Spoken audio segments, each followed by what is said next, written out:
Hello everybody, Mike here again. Today I'm going to talk about photographs and discuss the three most common types of photographs you're probably going to find at yard sales, auctions, estate sales, etc.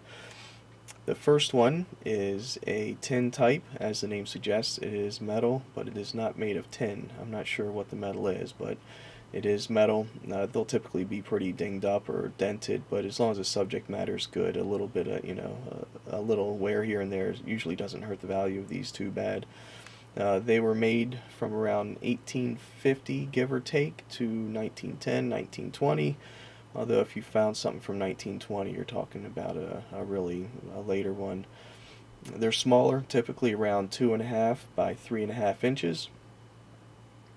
Over here we have, I'm really going to mess up this name, I believe it's pronounced something to the effect of Cartes de Visite. These were made, just get that, make sure it's in focus. These were made somewhere in the 1860s to, again, 1910, 1920s. They're small and thin. They're about 4 inches by 2.5 inches or so, give or take. The last one we're going to talk about is the cabinet card. The cabinet card is very similar to the smaller Carte de Vista, but it has a cardboard backing and it's obviously a little bit larger, typically around 6.5 by 4.5 inches or so.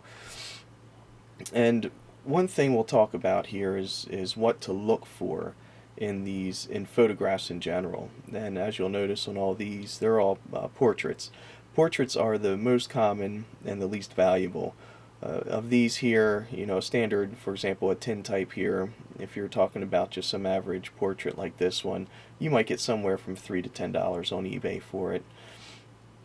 This guy here, probably even less. I haven't had very good luck with these. I'd say maybe 2 to 5 if you're lucky for just a standard portrait, and these over here maybe 3 to 6 if you're lucky for a standard portrait. A lot of times if I get the cabinet cards or the carte de vistas, however they're pronounced, I'll stack them together and sell them in lots. Now there are some things that will make these photographs pretty darn valuable. And as you might expect, it has to do with subject matter. The first thing you want to look for is anything military, Civil War. All these cards here were in production during the Civil War. So if you find anything military in nature, especially any soldier with weaponry or a regiment had on something like that, you're looking at some pretty good money.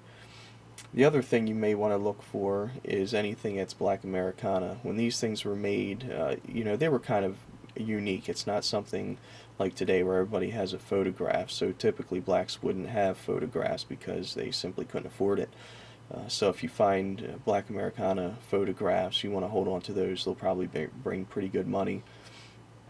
The last thing that you want to look for that I found is very collectible, which is a little bit creepy, but it is what it is post-mortem photographs, and that's photographs of dead people. It sounds kind of weird, but if you imagine back in the day, especially with children, nowadays everybody has a photograph. Heck, everybody's probably got thousands of pictures lying around digitally and also physically. Back in the 1860s, 70s, 80s, 90s, photographs were at a premium. That was a real luxury. And a lot of times, a family, if you can imagine, with a young child who died, you may not have a single photograph of that child. And so a lot of times what they would do is bring in a photographer to take a picture of that child soon after death in the mother's arms or with the father. And so they'd actually have something to remember the child by. It'd be a heck of a thing to forget what your child looked like. So that's pretty common. So when you think about it in those terms, it kind of goes from morbid and creepy to just kind of sad and a little bit moving even. So those are very popular. If you get your hands on those, they bring a lot of money. And lastly, something to think about when you're looking at these cards is look at them pretty closely. You never know what you might find in there, whether it's a really interesting piece of jewelry that somebody has on, and maybe some guy's got a really bizarre hat or is wearing spurs or something, and you can focus in on that little minutia that makes it just a little bit different than other photographs. And if you focus on that in your keywords and tags on eBay, you may have some luck selling it at a better price than as if you just threw it up as a standard portrait. Okay, so let me, I got a few of them here, so I'll just zoom in on a couple of these and let you take a look at them. Okay guys, here's a few of the tintypes I've got laying around. I think I have these listed on eBay, I'm not sure. But I really like these. There's just something really expressive to me about these tintypes. I'm not sure what it is. And as you can see, this one has a few little dings here and there and some dents. Interesting bow tie there. Pretty cool. Wearing a nice suit. Let's see here, take a look at another one. What do I have here? And again, these are, I know, kind of boring. They're standard portraits, but I still think they're pretty neat nonetheless. I'll look at a couple more here. Sorry. And as you can see, it's a good example. A lot of these things will start cracking a bit. But like I said, if the subject matter is good on these, you can do alright. There's a guy, a chair with some serious tassels on it. Anyway, let's look at the back of a couple of these. Get an idea of what the back looks like. Not a whole lot to look at, just a cut-out piece of tin, but it's still pretty cool. Alright, let's take a couple, look at a couple of the cabinet cards. Here we go with some cabinet cards. These are kind of nice because they're bigger, and you can really get some nice detail on these. Kind of an interesting hairdo. And as you can see, she's got some big dangling earrings there. And you know, that's the type of thing you can focus in on when you're doing your eBay listings. Make sure you use every single amount of all the space they allow you when you're doing your keywords and your title. You know, if you run out of space on this one, you know, mention that she's got big dangling earrings or, you know, an interesting hairdo. Let's see what else we have here. Got some guy here. Kind of nondescript, but he's got a serious stash. Heck, you could mention that in the eBay listing too, may help. Look at it.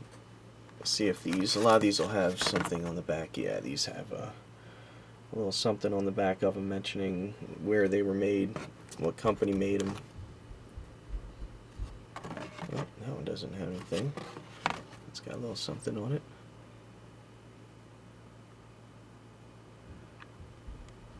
Alright, lastly, let's take a look at some of the little ones.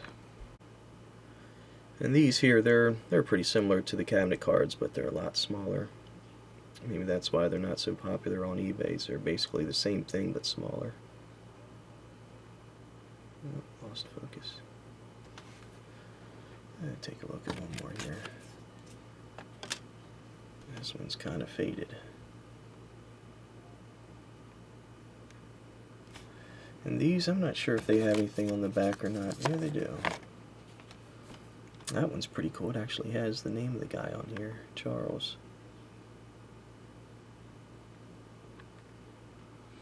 Alrighty, well that about wraps it up. Just wanted to make a quick video on the types of photographs you may see. Like I said, these are pretty common, and the main thing with photographs, any kind of photographs, you want to find something that has some kind of interesting subject matter, whether it's something military, whether it's Black Americana, post-mortem, or if it's just some other unique thing you can find. It'll really add to the value. Take care, everybody, and talk to you soon.